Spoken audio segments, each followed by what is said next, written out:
बबुआ, तू हरदम भाई भौजाई से झगड़ा करत रहता। बतावा तो ठीक काम बा? बाबूजी का ठीक बा का ठीक नहीं, उ सब हम कोनो भांग पीले ना रही। आ रहल बात भैया भौजाई से झगड़ा के, तो उ लोग बोलेला तबे हमरो बोले के पड़ेला। बबुआ, तू हमार बेटा हो, हमरा से अच्छा तो है केहू नहीं जान। पता ना हमार दिल काहे कहता, तो अपना भाई भौजाई से मिल के रह के चाहे।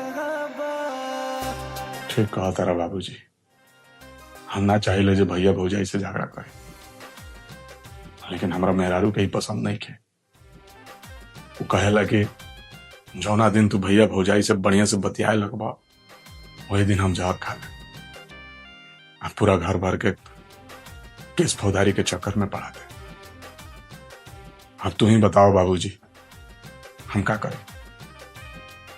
हमरा लगे कोनो दूसरा रास्ता नहीं के। 2 साल हो गए हमरा भैया से बतियाला, कई रास्ता से आवे नहीं जानी, लेकिन भैया से ना बतिया पावे नहीं।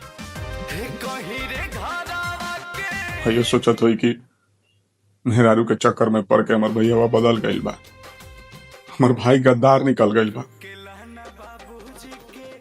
लेकिन ना बाबूजी, हम बदलल नहीं की। भैया के कल एक एक एहसान याद बा हमरा, कि भैया हमरा ला का कइले बाड़ा।